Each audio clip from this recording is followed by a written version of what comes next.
Hello, and welcome back to the Schooner Pod.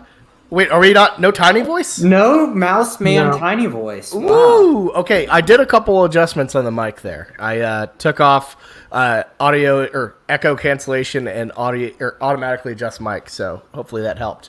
Perfect. Great. Okay. Hello, and welcome to the Weekend Spread presented by DraftKings and the Pigskin Podcast Network. I'm your host, Bobby Howard. With me today, as always, we got Jameson, Ty, and the captain, Bowden Blake. We are back after we recovered a little bit. I mean, I at least I recovered a little bit. I can't be braggy. I'm still kind of in the lead, but I've learned to humble myself after stunting too much after week 2. But yeah, we had a slightly better week, guys. Ty, how'd you feel about your week? Not good. Again, it's just I don't even know what is going on in college football right now. It's pretty crazy. So that Clemson wild card pick, that was rough. Yeah, that we went opposed on that. I had North Carolina State as one of my scrappy dogs of the week.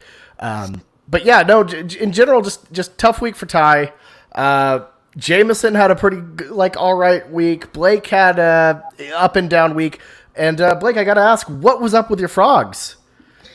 Same thing during the Cal game, just different results. Our defenses, they suck this year. That's the best way to describe it. The one thing Gary Patterson is supposedly good at is defense, and he can't even field a competent one. We're getting beat over the top. We're getting beat over the run. We're doing nothing right now. And I know a lot of people were blaming Duggan and kind of some of his accuracy issues. He's not been very good, but when you let SMU score 40-plus points at your home field, that's unacceptable, especially coming from a guy, Gary Patterson, who supposedly knows defense very well and was supposed to be able to fix a lot of these issues and hasn't been able to. So it's been the hope, I hope, is gone. The problem is this year has just been so crazy with college football that you could lose once and still go on a little run. We've seen it with Texas so far, got crushed by Arkansas, and now looked and bounced back last week. So part of me just kind of hopes we lose this week and just takes me off of TCU this year. I'm tired of the hope. The hope is what kills you. It's the hope. And what's going to happen somehow is they're going to beat Texas, and you'll be right back in the game. I know, and then we're gonna lose to third string K-State, of course, or something like that. So Will Howard's gonna beat you despite going 4 for 87, that sort of stuff. Jameson, how are you feeling about your pick so far? Pretty wild week of college football, but you picked SMU you zigged where all of us zagged. Really the only misstep was your wild card of UNC. Yeah, I was proud how I started the day. I started off the day 3 or 4-0. I thought I was moving in the right direction. Then everything did not hit for the rest of the day. It was tough. I don't know why I went back to the well and against Scrappy Dogs, Georgia Tech. That was a bad decision. We saw North Carolina is really missing their running backs and their wide receivers that they lost last year. And Sam Howell does not look like a weapon at all. Is there a quarterback really other than Bryce Young that anyone is confident in college football this year? I understand you said Carson Strong, Blake, but the way he performed versus K-State wasn't enough. If you're a top first-round quarterback, you don't play like that. You got to play up a little bit higher versus a mid-tier team. Oh, you're forgetting about my guy, Matt Corral. I love well, your guy. If you go back to the preseason pod, who put him as the Heisman dark horse? Fair enough. Our guy, Matt Corral. We're all men of the Coral here. Okay. Stop! No, you made Man of the Bean, and that killed it. So don't say that. No. Okay. Alabama, we're not men of anything. We're a part of the Coral crew, then. Okay. Let's get this thing started the way we always do, with a random Wisconsin game. This is in our slate? Oh, God. Rats. I was going to pick this one. Well, there goes Jameson's wild card. The Wisconsin Badgers have slunk back into the slate like a barfly who keeps getting kicked out of Logies. They have returned. and they face the Michigan Wolverines at Camp Randall, favored by 2.5. This line has gone from a pick'em to a Badgers 2.5 spread. All lines courtesy of DraftKings Sportsbook, by the way. Sign up with promo code TPPN. That's promo code TPPN. But Michigan, they're stop me if you've heard this before. They've had a good start to the season, but everything's looking good. And now they're playing Wisconsin. This is usually where things go downhill. But the question is, is this going to be history repeating itself, or can Wisconsin, the team with zero offense, actually do anything? So Ty, you finish. You're currently last in the standings with 17 wins, 25 losses. I'll let you start it off here. Who do you got? Wolverines, Badgers. Yeah, let me key you guys in on one of the keys here with Michigan specifically, and it's the fact that, as usual, Michigan ain't played nobody. They ain't played nobody yet. They played WMU.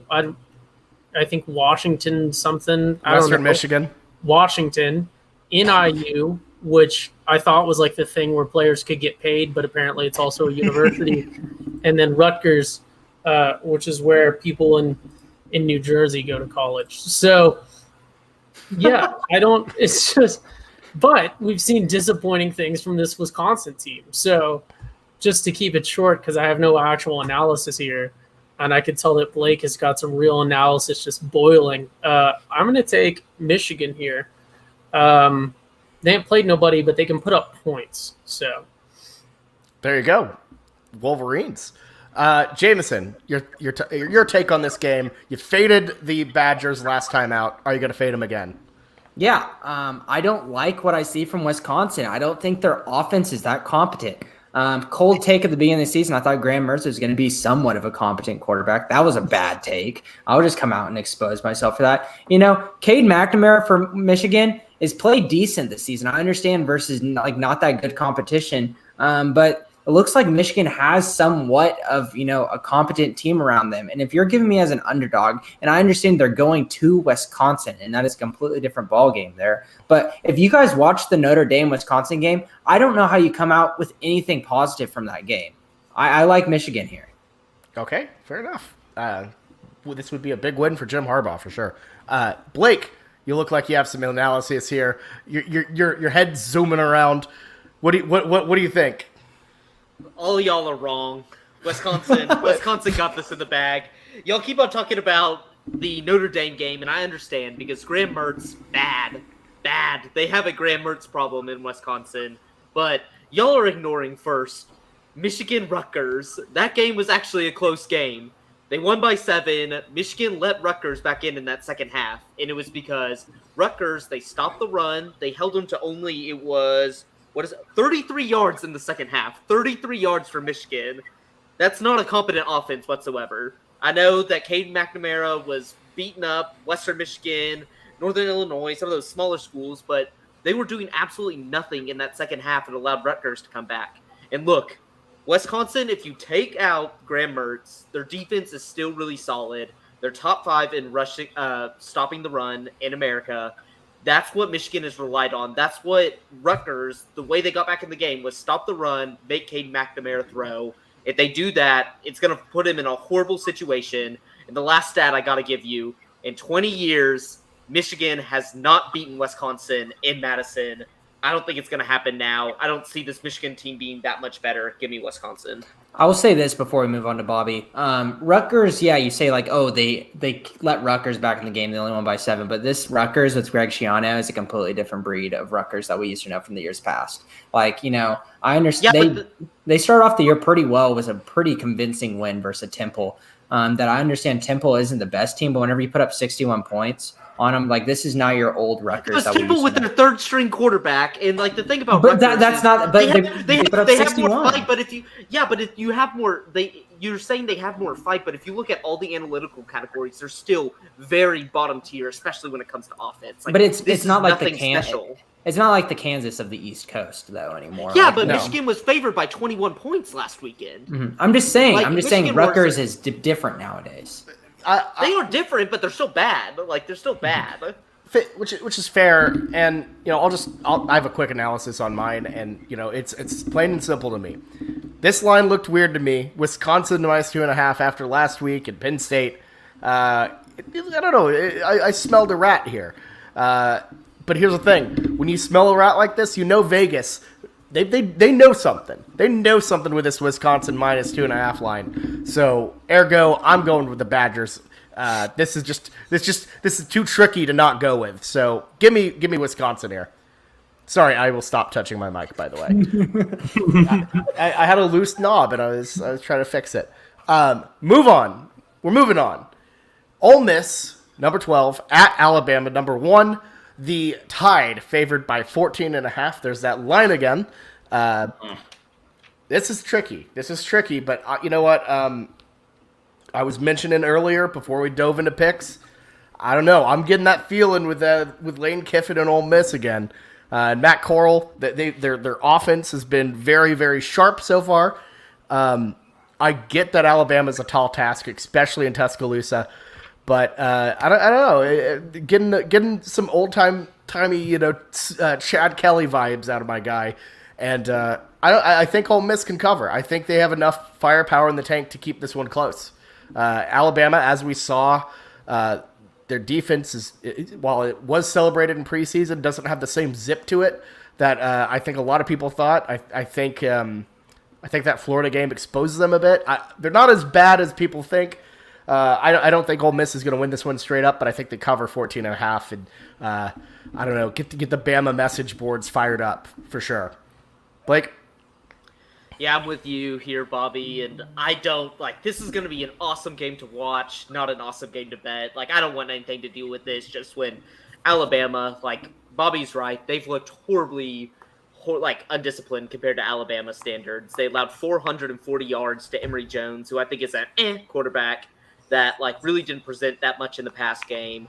They've had 35 penalties through the first 4 games of the season, which is bottom 100s of the NCAA FBS. This Alabama team's weird. They're not disciplined. They're not very good on defense. And 14.5 is just too many points. Matt Corral, I think, tries to go for a Heisman moment here. And I just think it has backdoor cover potential. I don't really see Ole Miss. I think everybody's going to be trendy on Ole Miss winning and stuff like that, which that's why I hate this pick, because I feel like everybody's going to take this line. But I'll just take Ole Miss just because I just want to root against Bama. It's too tasty. Yeah. Ole Miss needed to lose a inexplicable game at some point this season to make it really, really a sneaky good pick. But as it goes. Jameson, your thoughts on Ole Miss and the Tide? Wrong. It is definitely wrong. I'm going with Alabama, and here's why. I think that the Florida game left a bad taste in a lot of people's mouth, and it's shifting this line towards Ole Miss. If you want to talk about Ole Miss, and are we saying is Tulane a legitimate team this year, or is OU just play down to everybody they play against? Other than that, Ole Miss plays Austin Peay and then Birds with Teeth. And other than Tulane, Birds with Teeth Louisville, who is also an embarrassment of a team. But they're decent. I love Ole Miss. I talked about them in the preseason. I liked Corral. I like Jarian Ely. Their running back is another guy that has flashed in the games I've watched. He still hasn't put up too many stats, but I just like the way he plays. But I just think that Alabama at home is just a bounce back game and just has too much talent. I understand there's some undisciplined play and a little bit of worry around the linebacking crew. And that is definitely concerning versus a mobile quarterback who can run, Matt Corral. But I wouldn't be betting this one. I wouldn't feel confident in it, but I'm going to go Alabama. I mean, I don't think it's ever a bad idea to bet with the Tide for sure. Ty, you as a former Mississippi resident yourself, I don't know. How do you feel about the Rebels against Alabama? Yeah, let me tell you guys the big key here with Blake's analysis and your analysis especially. I understand the whole Matt Corral thing is anybody can, he's got some hype. He's had a good year. We'll see if he matches that. I understand that Bama has lost a step. They're not what we think of Bama, but they're undoubtedly the best team in college football this year. The fact that you can point to them and be like, oh yeah, look, they had some undisciplined penalties. Those penalties would have been normal for any things to shoot for any other team. And I understand they had a disappointing game against Florida, but here's the difference. Florida, I think, is a very legitimate team this year. And Florida is very well coached. Dan Mullen, I think, gets a ton of credit, but to truly understand, like, this guy took Mississippi State when he took over in 2009 from being just nothing to clawing them. He was great at recruiting at Mississippi State. He clawed them up to a top 2 team at one point in the nation. He very much developed now I've drawn a blank and it's totally the current Cowboys quarterback. Dak Prescott. Yes. Oh no, Dak Prescott came from Mississippi State. Ty, you're a Cowboys fan. I know, yeah. Only when they're Oh good. my god. Only when they're good. Anyways, I'm going on too much about Dan Mullen. He's a very good coach of the Urban Meyer coaching tree. That is the difference here. Ole Miss does not have a very good coach. Ole Miss has a coach that's been riding on hype since he's been fired for not living up to hype. That somehow built his hype even more. And he went and coached as an assistant under Nick Saban. Nick Saban doesn't teach all of his tricks. I think this line is right where it needs to be, but it's not ridiculous. I will very easily take Bama here, and I think we're about to see this team start to recover. That was honestly, you recovered from the Dak Prescott thing with one of the more apt descriptions of Lane Kiffin that I've ever heard of failing upwards. It's very funny. By the way, 10-year anniversary of him having Steven Gostkowski kick a 76-yard field goal was today. So And then got fired like 2 days later. he got fired 2 days later. Yes. What a moment that was. Okay, moving on. Number 7, Cincinnati at Notre Dame. The Bearcats favored by 2.5. And I feel like Notre Dame's popped up here a lot. And I feel like, I don't know, I feel like I keep trying to fade the Irish. But here we are. Another opportunity. Another game they've scooted by with Wisconsin. Ty, do you think the Irish get a big-time win against the Bearcats at home?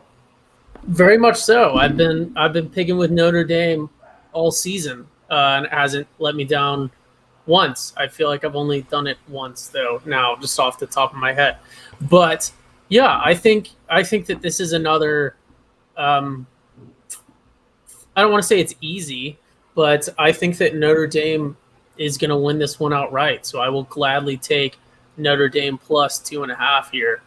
I think they're a better team when you look at just individual player skills, which matters a lot in college, regardless of development. I think they're better coached. I think they had some stumbles, but I think that they can pull it together and knock this one out for sure. I do want to say, because I feel like a lot of people will forget, that Wisconsin game was a lot closer.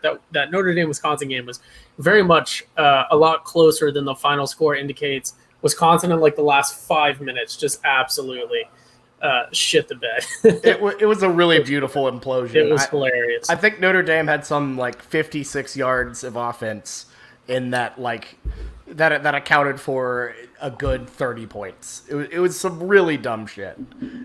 Yeah. Jameson, your thoughts? This is a tough one. I'm really struggling with this one. And Jack Cohn is listed as the starter for this game, coming back from whatever injury he did have. So that's optimistic. I understand the backup and Pine looked pretty decent throwing the ball. But, it's helpful to have a veteran quarterback that's been there and looks more comfortable back there rather than Pine, who looks very nervous every single time he touched it. And Cincinnati is a really good team. I just got to pick Notre Dame because they're at home. That's the only reason I'm picking this. There's not a good analysis for me. I'm just picking Notre Dame at home. That's fair enough. It's hard to go against a home dog. Blake, who do you got? Yeah, so I think there's kind of a theme this week that this is going to be an awesome slate to watch, but a horrible slate to bet, because I think just kind of some of the results this year could be a little bit misleading and stuff like that, and that's why I kind of had, I think, a lot of issues like besides Ty, because Ty's kind of been riding them, but kind of with Jameson. But I come with the opposite results. I come out with Cincinnati, and Ty mentioned it.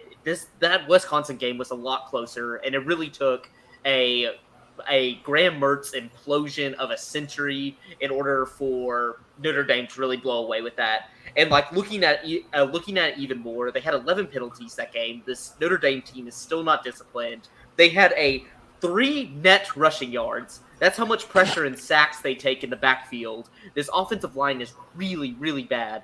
And the one bright thing I like about Cincinnati, which even on the road, is they have a top 25. They have a top 20 offense, top 20 defense. They got good corners. They're a really well-rounded team. I just haven't seen anything from Notre Dame offensively to give me anything to be excited about. They can't run the ball. They can't give Jack Cohen enough time to really throw the ball well. So the only hesitancy, like this would be a blow-away pick if it wasn't this, but Cincinnati has gotten off really slow in just about every game they played this year.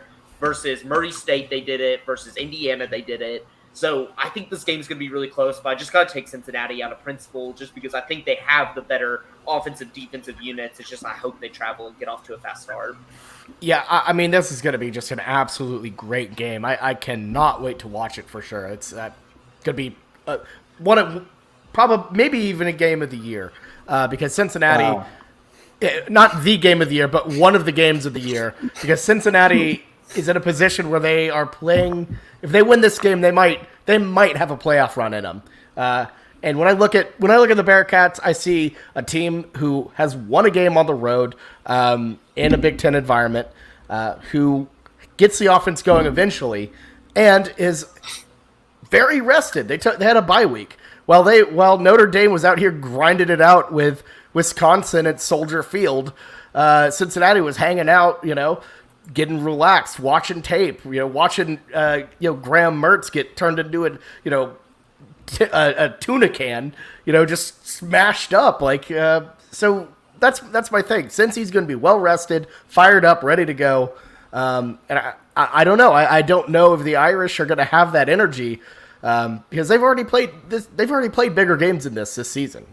So Cincy, I think is going to have a little bit of an edge to him, a little bit of energy, and I think they get this win. But it's going to be close. I fully agree with what Blake said. This is a great slate to watch, horrible to pick, but I think the Bearcats just have too many advantages.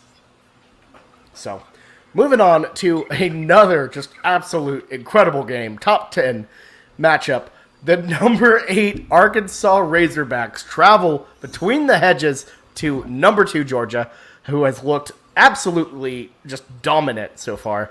And the line seems to reflect that. The Bulldogs favored by 18.5. This line has actually gone up from 18 as we are recording on Tuesday.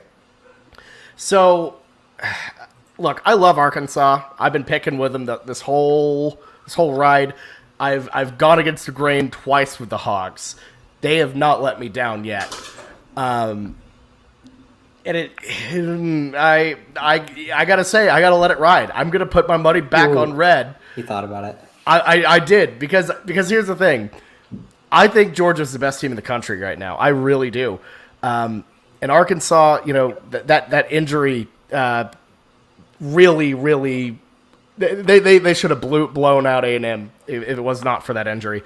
But I think there's enough in the tank. There's enough energy. There's enough quality in that Arkansas locker room that I think they'll be able to keep it close against Georgia and cover the 18.5 against the Dogs. I do not think they win, but I could see a backdoor cover here. So give me Arkansas plus 18.5. You gotta roll with the hog that got you here. So I don't even know what I'm saying at this point. Blake, who do you got? Arkansas, Georgia.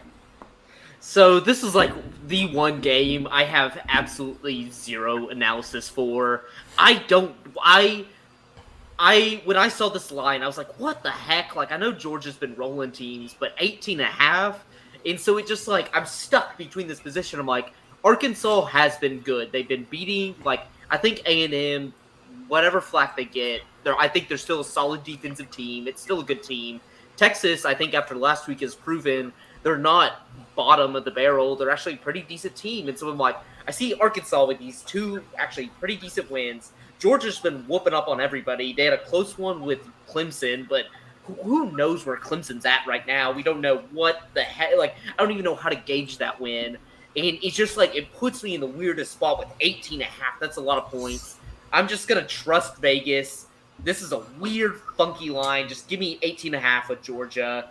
The people that I like to listen to for college football are really high on Georgia in this offense, and just hearing the stuff out of their, from their team saying how difficult practices are and how it's really been training them this year to take the next step. I'm gonna go with Georgia. I hate this game. This is the worst line to pick I think, because you're gonna feel like an idiot either way. If Georgia comes out and just blows Arkansas out of the water, you're gonna feel an idiot for not backing the good offense. If you take the cover and Georgia, they keep it close, or Arkansas wins, you're like, well, like, I saw 2 games where Arkansas has performed outstandingly. I hate this, but just give me Georgia. Yeah, this is a weekend where you really start to understand these teams, where you really separate the wheat from the chaff. And I feel like this is one of these games for sure. Jameson, who do you got? Yeah, so is the injury you're talking about KJ Jefferson, their quarterback? Yeah, he got a little bit banged up. I don't know if he'll be available. I just do know that he was banged up against A&M. Yeah, I'm trying to figure out if he's playing or not. Seems like there's nothing for sure. The press conference really didn't allude too much to it, and that worries me for sure. Texas A&M beating them was big, but Texas A&M kind of has looked pretty shaky since they lost their quarterback to injury as well. And yeah, they played New Mexico the week before that. That lost to Arkansas and beat them 34-0. But if you recall that game versus Colorado, that was miserable. Their offense looked extinct, and there's a reason they put up 10 points. Whenever your offense is that extinct, that plays to Arkansas's offense where they can put up more points on the board. I'm going to go Georgia here. I'm just worried about that injury to the quarterback, and obviously overhyping the A&M win, because is A&M really that good after they lost Haynes King? I don't know. Fair enough. The best part about this injury report is I looked it up and Pittman said he just says he's sore. Oh my God. that is a football guy. That is a football guy right there. If he's just sore, he's playing. He's sore. That sounds like some Bob Soups would say, like a day before we realized the guy had to have his leg amputated or something. I don't know. Anyways, Ty, who do you got? Yeah, this one is rough. I think this one is probably far more so than the Cincy Notre Dame game. This is one that I think is going to create a excellent game to watch. But with this line, I really don't know. I feel like Arkansas maybe is the smart pick, because Arkansas has looked very impressive, and I do feel like 18.5 is just a little ridiculous. Much like you guys talked about, this Georgia team, has that 10-3 win over Clemson, but yeah, Clemson, just barely in the top 25 at this point, and probably the only reason they are ranked at this point is still just previous hype. I think if they didn't have that hype, they wouldn't even be ranked right now. So that's hard to see, because outside of that Clemson win, we haven't really seen. We've seen impressive stuff from Georgia, but against UAB, against South Carolina. No disrespect to South Carolina, but then again against Vandy. So yeah, they've put up numbers, but Arkansas is by far a very different team than the ones they faced. I think even more so than Clemson now we've seen. So I think Arkansas has a ton of hype coming into this. They've just been upsetting teams all year. I doubted them against Texas and against Texas A&M. And you know what, I'll probably get fooled a third time here, but I'm going to go ahead and take Georgia, just because I feel like Georgia very much has the potential to live up to the hype. I really feel like Arkansas is going to have a big implosion moment this season. I very much see them as at this point, I've doubted them, but I see them as like a March Madness Cinderella story. And here we are, on their 5th game, and they've done great in sort of the first third of the season, and now I think that the house of cards might fall, because Arkansas has a not an easy schedule coming up here with Georgia, obviously, they immediately go play Ole Miss, which I think that they do have the potential to lose. Auburn, they could lose that one. Mississippi State, LSU, Bama, who knows with all of those. So I'm going to go ahead and take Georgia here because I feel like this could be a legitimate Georgia year for everything, and I feel like Arkansas is just waiting on their implosion moment. Yeah, this does kind of feel like the moment in one shining moment where, Murray State, gets bounced out of the Sweet 16 or something. I see where you're coming from. But hopefully they live on just one more game for my sake. Let's move on to Big 12 play. And we have Kansas at Iowa State. Cyclones favored by 34. Look, guys, I'm just going to be honest. I don't want to bet this game at all. So what do you say we just change it up and go Sad Husky at Vanderbilt. Vandy minus 14 and a half. I was about to roast the crap out of you because of the fact that you're keeping that game on the slate stole my thunder. That was my wild card pick. Damn it! Give us I'm sorry, y'all. I gotta go back in the lab now. In the lab, bro. Look, that's why you never know what to expect from the podcast czar. So we have the Sad Huskies at Vanderbilt. Commodores favored by 14 and a half. This might be the saddest game in college football. We've seen some really bad, sloppy matchups, but I truly do not think there's one worse than this. Vandy just keeps getting stomped by D2 teams. UConn finally came back from the dead, fired their coach. Just rapid fire this one. Ty, who do you got in Sad Husky at Vandy? Vandy. Yep. I mean, come on, look at him. Look at the Huskies. He's having a bad time. Jameson, your take. I am so caught off guard. I did realize that Sad Husky actually put up a fight versus Wyoming last week, which was quite impressive. Kept it within 2. But they were at home, and I feel like Sad Husky does not want to go to Vanderbilt. So let's give me Vandy here. Look at it. Hey, he looks like someone who just had some Nashville hot chicken earlier in the day, and it's finally hitting him. That level 3, level 4 spice, and he is far away from his hotel room. But anyways, this sounded like a personal story as you said that. That was like really weirdly specific, Bobby. Look, You got the levels in there too. I'm just saying. Okay, maybe not the specific levels, but like away from his hotel room. Whomst among us has not been on like Bourbon Street, and it hits you. But anyways, let's move on. We need to move on from poop talk. Blake, this was your wild card. Yeah, screw you. I was about to go on this whole rant about how we need to stop putting Bean Man on the slate. I'm tired of picking Kansas games. The Kansas games suck. I hate that I even have to pay an ounce of attention to the Kansas game, but you ruined all that, Bobby. Thank you. So I actually prepared for this pick because this was going to be my wild card pick, so it's not going to be as fast as you wanted. First, shout out to Wilson. I was going to do this for my friend Wilson. His Vandy Commodores. I was going to take this game for him, but Bobby ruined that moment for me, so thank you. So, I didn't know why... Nope, I've been talking about all week, Bobby, and you still didn't... Gosh, okay. I put it on the slate because you were excited. Yes, but put it on the slate when you send me the slate. It was going to be a surprise. No, it's not a surprise because I'm not going to pick another one, but that's neither here nor there. I'll get to that in a second. But this is why UConn sucks. Listen to these stats. 129th in red zone efficiency, 129th in third down conversions, 119th in sacks allowed, 127th in pass yards, 123rd in rush yards, 129th in yards per play, 130th in points.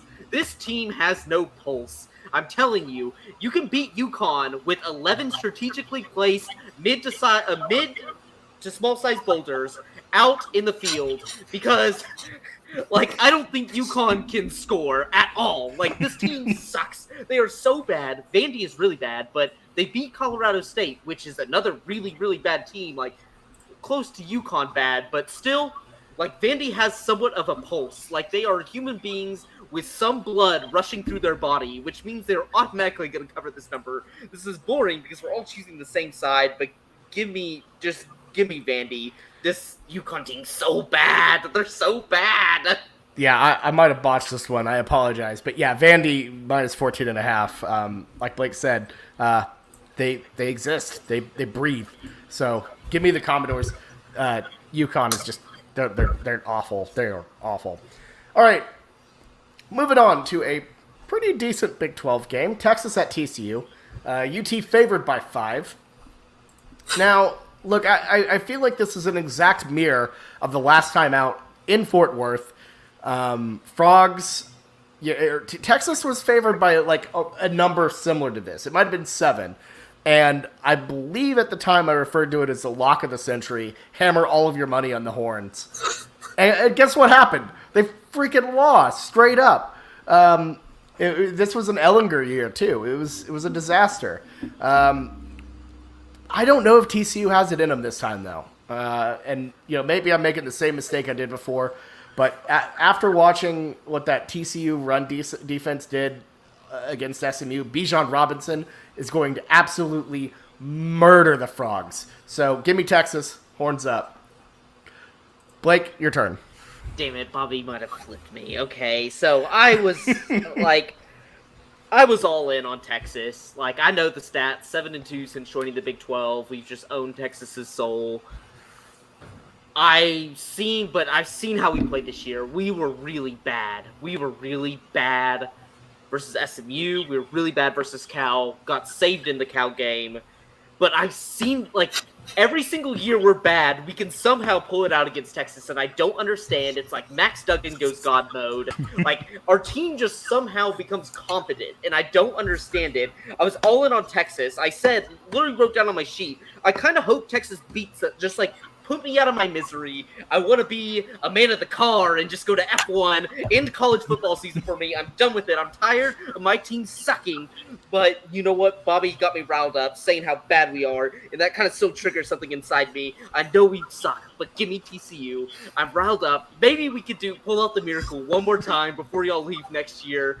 Give me the Frogs.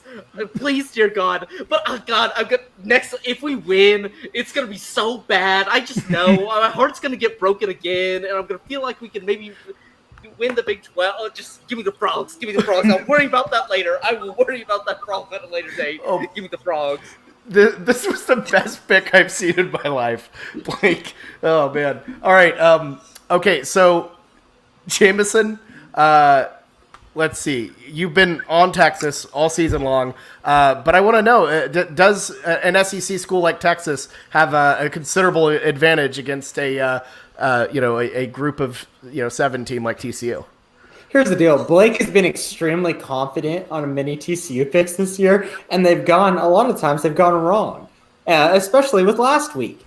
And he was very confident versus SMU, and it was bad. Now he's not confident on TCU, but he said, screw it, I'm just going to pick TCU anyways. Does that not show you at all that Texas is the biggest lock of the week? I love this line. I love it so much. And I understand that everything I touch just turns to dust. And Blake is just snickering over in the corner like, thank God, he's putting all these strong superlatives on Texas. But I've been with Texas for a while. They got me out of the garbage whenever I picked them with Rice. And, I loved him last week versus Texas Tech. And I love him again. Like you said, Bijan is going to destroy TCU's run defense because Ulysses Bentley the fourth is not even close to the skill level of what Bijan is. He's good. Don't diss Ulysses Bentley. He's decent. The fourth. I'll give him the fourth. Yeah, but still, Bijan's playing like the best running back in the country. There's an argument to be made there for that. So give me, and plus, and the new offense in Texas, now they figured out their quarterback situation, is just 70 points. That's enough said. Give me Texas -5 easy. Yeah, fair enough. Ty, your thoughts? I know you have the sticky note shifted to Texas mode. I do. Yeah. I will say I loved Blake's pick because it reminds me of every week when we get to the OU game where I tell myself all week after OU plays, I tell myself up until the recording time, I'm like, I'm not going to pick OU. That would be the dumbest thing. Like, they constantly just burning me. I'm not going to pick OU. And then we get to the podcast and I don't want to pick OU, and I could see it in Blake's eyes. He knew that it was a bad take. And as he got rolling, he was like, you know what, I'm riding with my team. And he was passionate about it, and I love that. And I'm sure we're about to see it from the three of us when we get to the OU pick here. Oh, no. I really hope not. Yeah, there's really three things, and well, I guess four things. The first thing being, I don't know how this line is 5 right now. I really don't, and I'm not trying to talk bad about TCU, but I understand Texas had their surprising to us at the time loss against Arkansas, but as the season goes on, that is increasingly not that bad of a loss. And they've just been offensively great in the rest of their games, especially now that they have their system worked out. So that's one thing. And then things 2 through I had 4 things. Things 2 through 4 are horns up on the hat, and then left and right hand horns up. So yeah, give me Texas here. I think that I would have taken Texas minus 14.5. I really don't know how this is 5. I honestly would have also. I would have taken it at 14 with Texas as well. Wow. Okay. I love. Why is this? Texas. Yeah, why is that 5? Because Vegas knows things sometimes. Because we have, I will say, I have seen this before when I'm all down in the dumps about TCU playing Texas. We've been playing bad, and then Max Duggan somehow goes God mode, which then sends me into the next season thinking Max Duggan can take the next step because I've seen the next step, but he only takes it against one team, which is Texas, and I don't understand it. Would it be shocking if Max Duggan threw for 300 and ran for 200 next game? No, because that's what he does against Texas. But then he'll come out against a West Virginia team and throw 4 picks and run for 20 and throw for 50. It's it makes no sense. They just I don't get it. I hate this game. I love beating Texas. It makes me happy, but it makes me sad because I see our potential and we never live up to the potential. That's all I have. Y'all have talent. I can only think about the potential of the players there because we're not going to recruit better talent than what we have. I just don't get it. I don't get it. Yeah, I'm going to say this. Even if Max Duggan puts up those numbers, I just don't know if y'all can win still. The defense is what's going to have to win the game for you. And did you see anything through 4 quarters in that last game that shows the defense has an ounce of ability to stop this Texas offense? Because Max Duggan will put up 300 yards and 4 touchdowns and say, Zach Evans runs in 1 or 2. 42 points. I think Texas can put up 50. Versus that I know that, but this game doesn't make sense ever. It's I come into it, we'll roll into Austin with our same defensive crap that we've been seeing, and for some reason, we'll put Sam Ehlinger on his heels, his heels are on fire the entire time because he has no time, and I don't get it. Why can't Gary think of every team as Texas and not just it's not even playing down to our competition because that implies you're still keeping up with them. We're not keeping up with their talent, but we can keep up with Texas for some reason. With Texas, I don't want to cause this to turn into a TCU podcast, but it should help TCU recruiting that last weekend they got incorporated into Dallas just based on the flag flying at TCU's field. So that's true. It's not flying. It made an attempt and then they ripped it off. The TCU fans defended home field. They were no, don't improve our recruiting potential. They should have been real men and found whatever social media plebeian posted the video with Gary Patterson's song and beat him up. Because what type of jerk plays a Gary Patterson song on your piece of media? But anyways, that's enough about Texas TCU. Blake, you can thank me later for moving topics. All right, we got the Texas Tech Red Raiders at West Virginia. Mountaineers favored by 7 after their pretty big scrappy performance in Norman. And Texas Tech absolutely reeling after being completely rocked by the Texas Longhorns. Ty, given what you saw from West Virginia last week, do you think this is going to be a pretty solid cover for them? So I expect to see a big dip from West Virginia the rest of the year, just because I think I always say West Virginia plays OU super chippy, always. And they definitely came and gave us their best shot. So I do expect a drop from West Virginia, but I really haven't seen anything I'm impressed with Texas Tech, especially in conference play. I know they sort of boat raced FIU, but I think West Virginia -7 here is getting to the high end of what I would be comfortable with, easily taking West Virginia, but I think that this is a pretty clear West Virginia. Yeah, fair enough. Jameson, who do you got? You had a golden opportunity to talk about your boy Columbi, who came into the game versus Texas whenever they needed him bad. They were down bad. And yes, they still lost 70-35, but he put up 3 touchdowns, all in his beautiful hair. And boy, does that make me want to pick them. But in all honesty, West Virginia's defensive line, I understand that OU, I'm not saying like OU had a lot of bad moments, but West Virginia's defensive line looked very, very good. You know, the Stills brother was next to their defensive tackle. I forget his name, has a cool last name, but he was really flashing whenever I rewatched the game, whenever I saw whenever I was watching it the first time. I like West Virginia at home here, coming back with momentum, and -7 is my pick. Okay, nice. Blake, who do you got? I would like to give myself a pat on the back last week of being the only one that chose West Virginia. I believed in that defense. I told y'all. But look, it's a new week. And I don't believe in West Virginia's offense that much after last game. They had every prime opportunity to beat that OU team last week. And Daggy just can't get it done. He can't get it done. And as weird as this sounds, Texas Tech getting just completely blown out makes me feel a little bit better that that's just a fluke.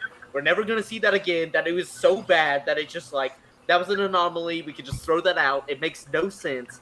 But I'm taking this opportunity to buy low on Texas Tech and sell high. West Virginia had the game of their lifetime versus OU, still couldn't pull it off. The defense is legit, but I just have a feeling that this line is all public hype, that people are thinking West Virginia, because they played OU close, that must mean West Virginia is really, really good. And I do think West Virginia is good. I'm actually pretty high on them, but I just think OU had a lot to deal with West Virginia staying in that game last week, and I want to take this opportunity to just kind of zig when everybody else is zagging, and I'm taking Tech. Yeah, I mean, I get that. And look, if it was literally any other team, I would probably fade West Virginia. But this is Texas Tech. This is a team that beat Stephen F. Austin by 6 at home. This is a team that let Texas drop 70 on them. Look, Texas Tech is not going to win this game. If this line was 14, I'd probably consider going Tech, but no, I'm going to go with the Mountaineers here because a lot of their issues were discipline. A lot of their issues were dumb mistakes. Shout out to the snapper for yeeting that ball 40 yards behind his quarterback. So see, that's the problem with West Virginia is they make those stupid plays at the end of the game that keeps them in. So I could see that happening. They're just handily beating Texas Tech, and then West Virginia just kind of lets them back in the fourth. They've been the kings this year of letting people back in the fourth quarter to win games. Yeah, I absolutely wouldn't bet this line because of that. But if I had to pick a side, I'm going to go with West Virginia for sure.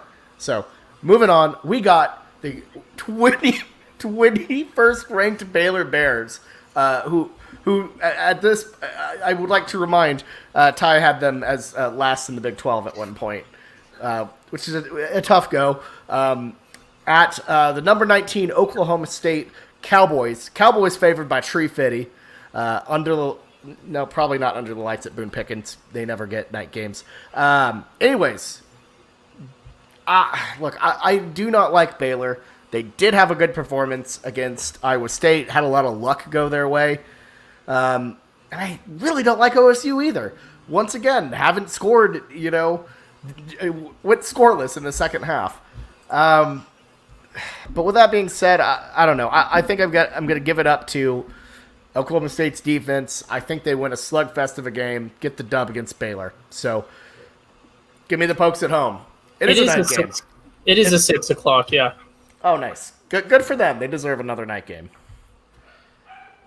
Okay, Blake, who do you got? Yeah, so this line makes absolutely no sense to me because the way I look at it, OSU struggled against an FCS team, struggled against Tulsa.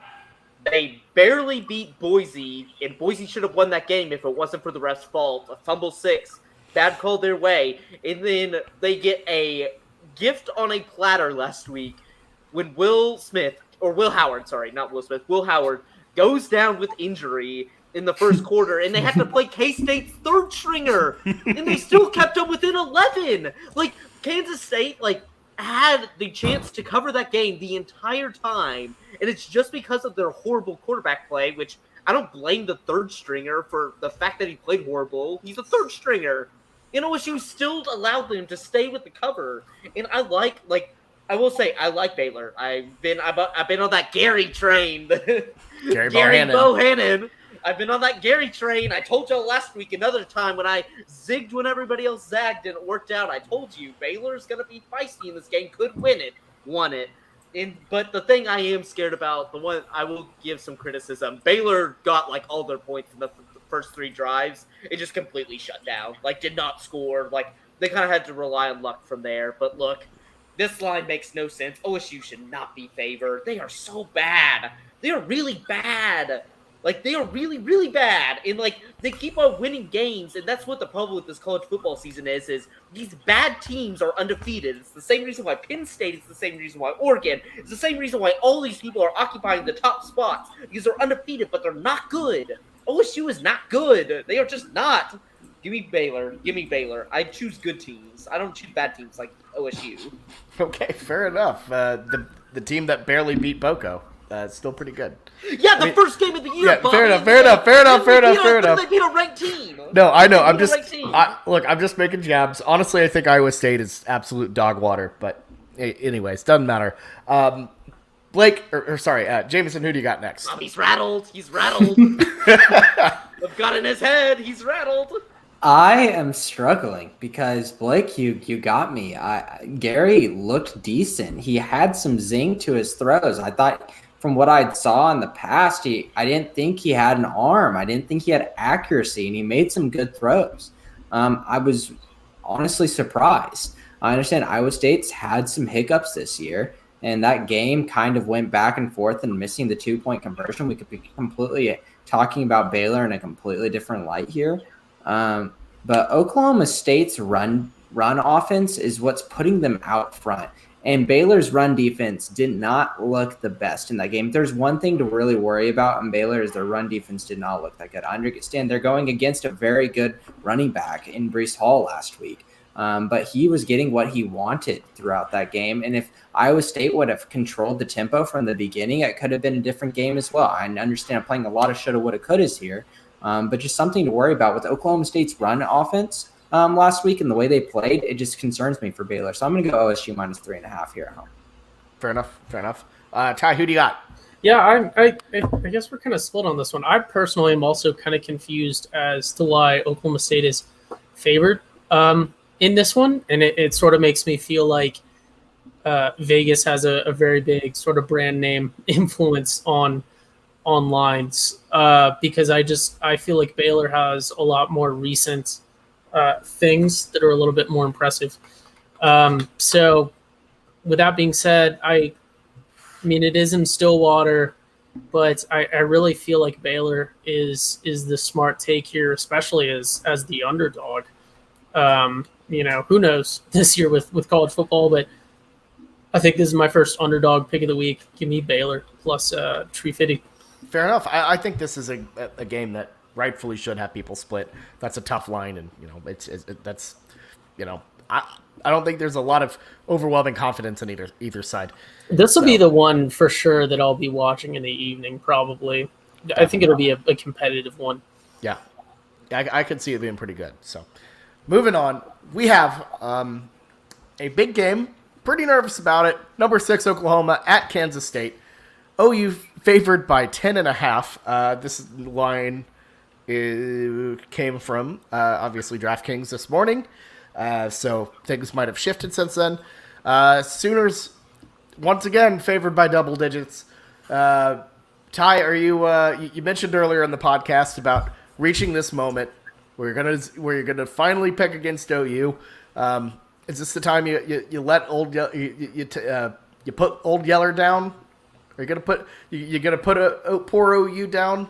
Put poor Bobby down and just answer. Yeah. Thank you. Fair enough. I love the silence when Bobby's trying to figure out like a metaphor or an analogy, and he's like trying to put it together. Yeah. And I take my helping L. him out and just I allow was just him. gonna I'm like, sit back.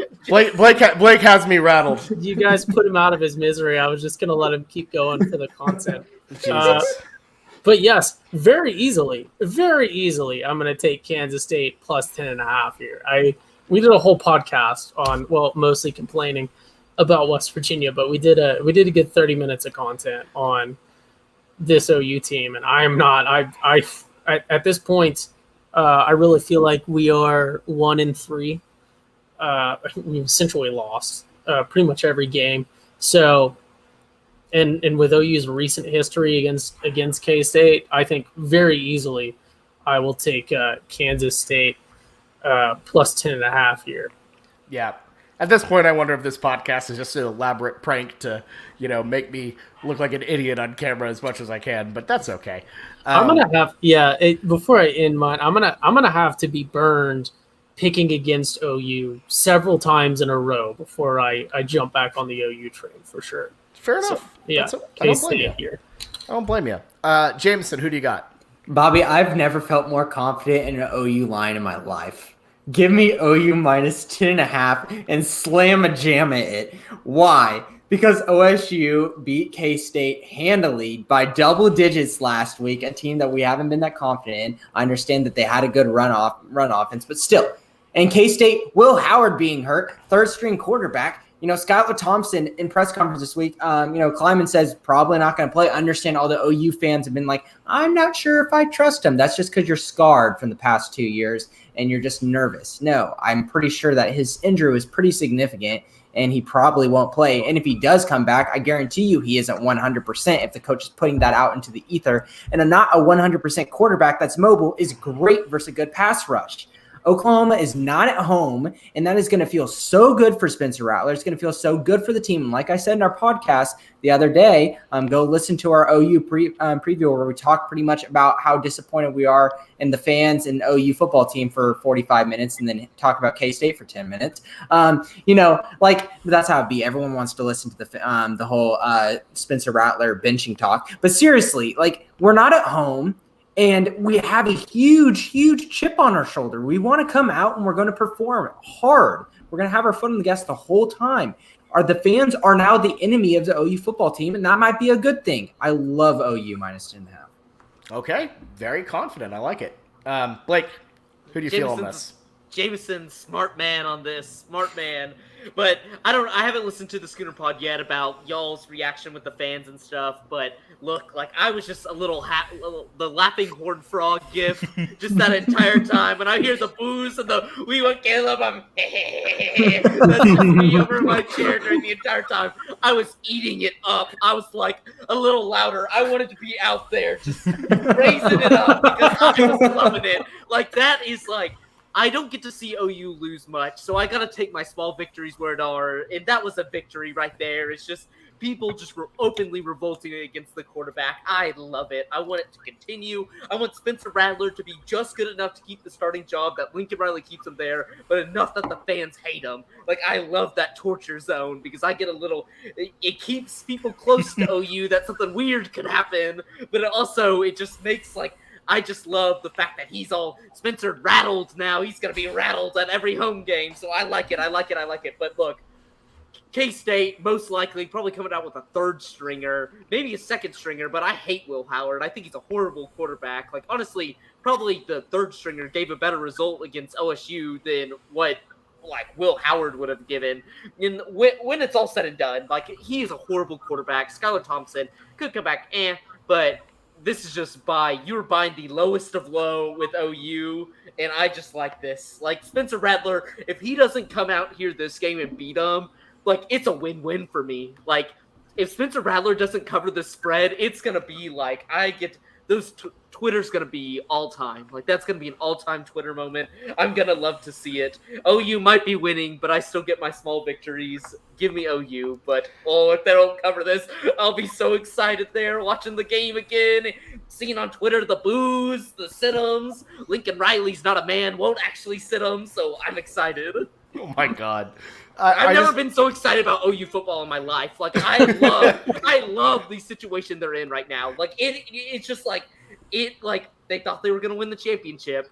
They got to figure out the move to win it, but they don't know. Like the fans, Lincoln. It's the first kind of everybody's been all on the Lincoln train till this year, and now it's a little. So I love watching this pandemonium. Well, and Blake, I think partially for you, a lot of the enjoyment has been the slow burn, because usually it's like everything's going great and then we lose to K-State and then still win everything. This has been like a very slow, murderous, like it's been awesome that y'all have been barely winning games. Like it has been awesome because it's just like it's that you know something's gonna happen, but you don't know what to do about it. That's the best part. Like it's not like a glaring. It's just like it's everything under the surface is just boiling, and I'm just waiting for it to really just. Oh, like it's gonna be like Mount Vesuvius. It's gonna be awesome. Oh my God, it's gonna be awesome. Vesuvius. Okay, I'm gonna give my take on this game. So, I have two sides to me: the rational and the completely irrational. The irrational is that Will Howard's going to like hobble out there like Jake Hayner and drop 800 yards on us. No, but. Because I was at both of these games, I'm going back to Manhattan this weekend because my dad has a personal vendetta against Kansas State, I think, where he desperately he wants to see us beat K-State. At the same time, I'm worried that we're now bad luck people. So I'm a little skittish. But on the other end, look, they can't throw the football whatsoever. Deuce Vaughn, while he is a good back, Oklahoma State absolutely shut him down last Saturday. And then, for all of OU's faults, they shut down, I believe, a much better back in Letty Brown last Saturday. So you have a team that's even more one-dimensional than West Virginia was. And, frankly, just not, I don't know, the position they're in right now is not great. So unless Skylar Thompson hobbles out there Jake Hayner style and murders us, which is a possibility, I still distinctly think that might happen. I'm thinking Jake Hayner came out like all hobbled in the first place. He was hobbled the last like 4 plays of the game, Bobby. Exactly. Okay? Yeah, but not. Look, I'm just saying, like that last drive, Jake Hayner, like was the greatest quarterback of all time. I'm just saying. Anyways, yeah, no, I'm he's gonna like parachute down. It's gonna be awful. But that being said, I think realistically, OU gets this 10.5 point cover. Things just seem almost like so bad that this is the moment they turn. If they don't turn here, then folks, it just continues to be a disaster because Texas is coming and they're looking. I think the Texas team that we've seen the past couple weeks is the real deal and not the Texas team that we saw in Arkansas. So, I'd either way be worried about Red River, but I think this weekend OU gets a comfy cover here. So we'll see how it pans out. But let's move on to the wild card pick. We have been going at it for a while. I'll start us out. So just taking a look at this, the ACC is just a total mess right now, but I think there's one team who I can point to and say, I think I love you the most. I think you're going to maybe make a run. In fact, if the Orange Bowl was actually a New Year's Six Bowl, they would be in the Orange Bowl, but they won't. So writing into my heart, like usual, coming back to me, it's my guys, the Wake Forest Demon Deacons. They've looked fantastic, and they have a 6.5 point cover against Louisville. They're 4-0. Just absolutely rolling through the competition so far. Got a big scrappy dog win against UVA. Beat down Wake Forest. And look, I get that they haven't played like a great slate so far, but I really do not like Louisville. So give me the Demon Deacons to get a win here and continue their slow ride to the ACC championship. Blake?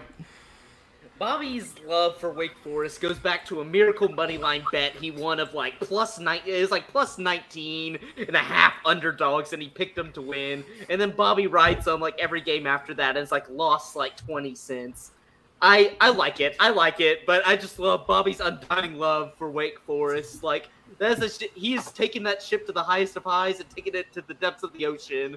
Little Davy Jones locker just popping up every once in a while, but since Bobby stole my wild card pick without giving us notice, and I had to kind of do this on the side, I'm taking the UNLV Rebels, baby. Oh no! Look, my win total for them is totally screwed. They got totally screwed when they lost to Eastern Washington. But look, this team is the scrappy dogs of 2021. They've been covering these ridiculous point spreads. They didn't do it against Iowa State, but against a ranked ASU team covered the spread. Against a ranked Fresno State team last week, only lost by 8. This team is weird. Doug Brumfield, when I watched him, that Eastern Washington game, put on the best quarterback performance that did not show up on the stat sheet and did not show up in the win column. Like, the man looked awesome, but they sucked. Like, they sucked that entire game, and I just didn't understand why, but I love the Rebels. I need maybe plus 21 versus my UTSA Roadrunners, my other team, my favorite to win the Conference USA. I gotta back them here.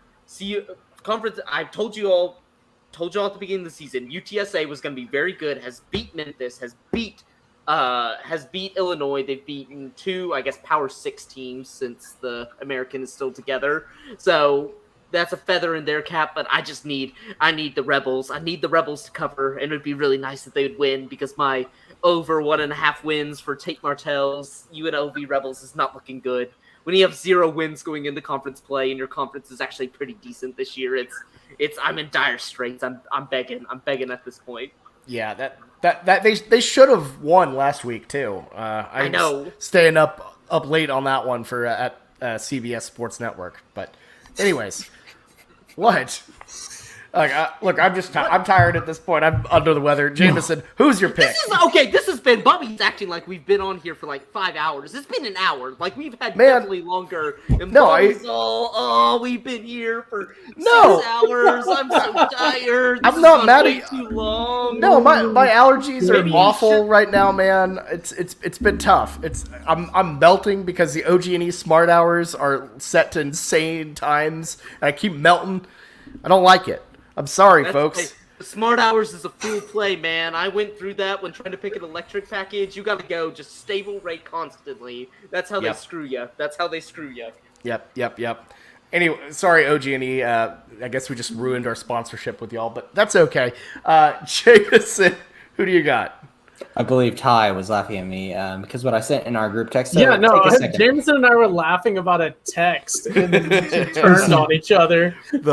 So to our listeners, I sent Ty's meme that he sent a while back of Bugs Bunny with the nice pistol saying, "Lord, forgive me, but it's time to go back to the old me."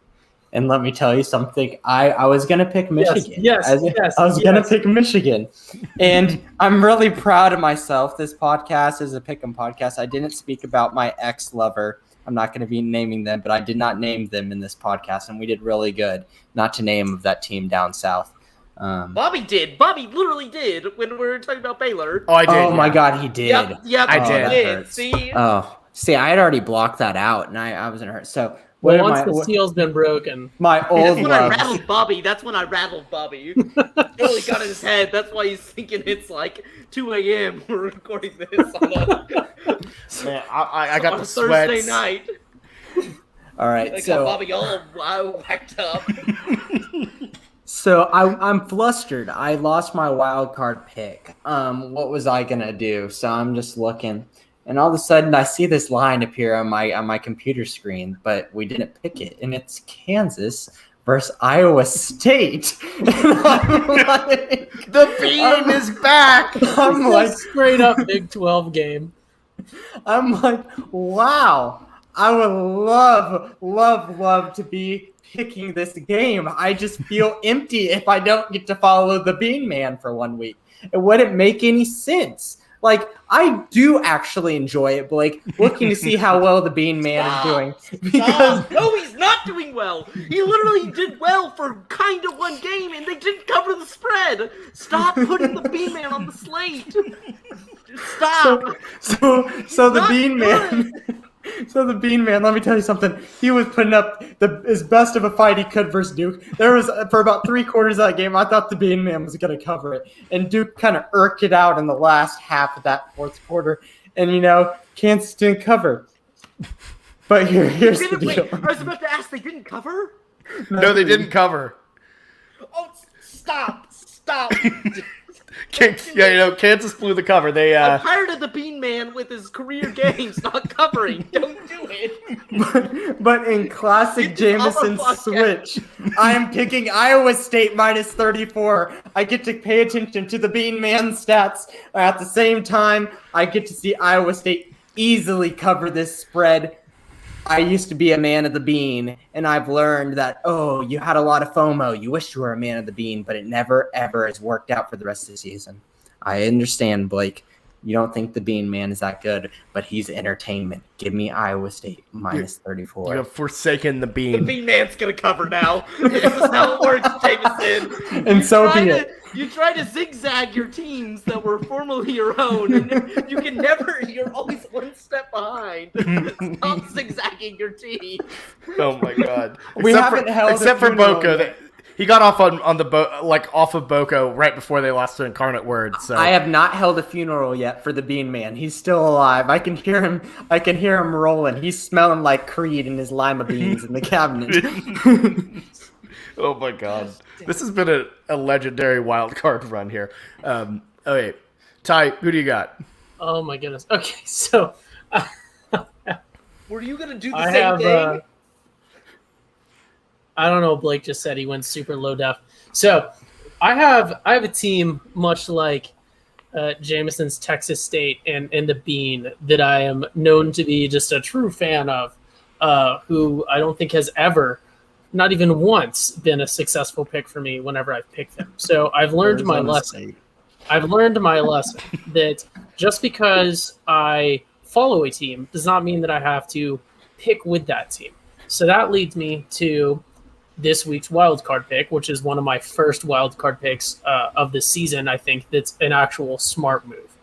And that is the Navy midshipmen playing UCF. Oh, dear God.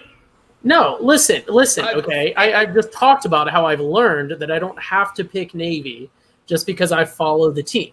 Navy has been abysmal this year. They are 0-3 currently. They have disappointed against Marshall, against Air Force, and they played not that bad against Houston, but it's Houston, so who knows. UCF, I think, is a much more consistent team, and they are favored by 16. It's not necessarily a vote of confidence for the 2-1 UCF Knights, who have lost to Louisville. But UCF has starting quarterback. Yeah, but okay. It's you. I don't think you understand the depths that Navy is at. You are doing a Jameson. You're zigzagging your teams. No. When you need to win against Navy. No, Navy is abysmal this year, consistently abysmal. So give me UCF minus 16 here. I think it is. I think it's a good move. Oh my gosh. Okay, there we go. Everyone, please tune in next week to the picks to see if the Bean Man will be holding a funeral or we have risen from the ashes. And I will now. The rest of my season is completely dependent on this game. How can you rise from the ashes if you're not dead yet? So, Jameson, you're hedging. You either win or the Bean Man rises and you get that enjoyment. This is an emotional hedge. So is Ty's. Ty's is kind of an emotional Mine is hedge. not an emotional hedge. Mine is Ty's what I not an truly emotional believe. hedge. I believe Iowa State will cover this spread. But if the Bean Man comes out and puts on a show, I'm going to be entertained. That is obviously a side benefit, but I'm not doing it for the sake of the hedge. I mean, I love the Bean either way. Best world would be the Bean Man throws 5 touchdowns, but they still don't cover. Oh my God! I might throw in a fade Ty and Jameson parlay this week. A Navy cover, a KU cover, and then whatever the boat. I'm telling you, just not throw that in there. on Navy to do anything for you this year. y'all keep on zagging when you should be zigging with your teams. Like, you keep on, you're either way behind or way ahead. So I'm putting in that parlay right now.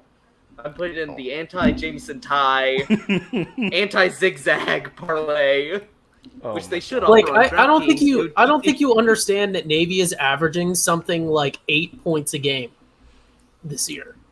They are bad. They weren't. UCF wasn't good with Taylor. No. But Dylan Navy Gabriel, is bad. whatever his name is, and he's not even there anymore. Navy is like God. UConn. Navy is like UConn, except they've been paying no. 4 years. UConn is a different level of pathetic. Their coach tried to. They only lost by 8. They only lost by 8 to Houston. Let me pull up the team stats. Navy's Okay. averaging. Yeah, Navy is bad. Oh my gosh. They literally lost by 8 last week. They're averaging. I 10 think points a Houston's game. bad though. I think Houston is really bad though. But all right, folks. We could go on all night about this, but yeah, it's been a fun podcast, everyone. Definitely love getting y'all's takes. The wild card's always fun, and apologies to the Bean Man that he didn't get his time in the sun. Next week we'll make sure to put him back on the slate. But anyways. Thank you all so much for listening. Make sure to check out the YouTube version of this for all the visual gags you may have missed, such as Ty's wonderful little hedgehog drawing there. It just adds a little bit. Plus, a lot of our other great content, like the Schooner Simulation, Football Feast, all that other good stuff. And make sure to like and subscribe. So, so for me, Jameson, Blake, and Ty, this has been the Weekend Spread. We'll see you next time. Good luck out there.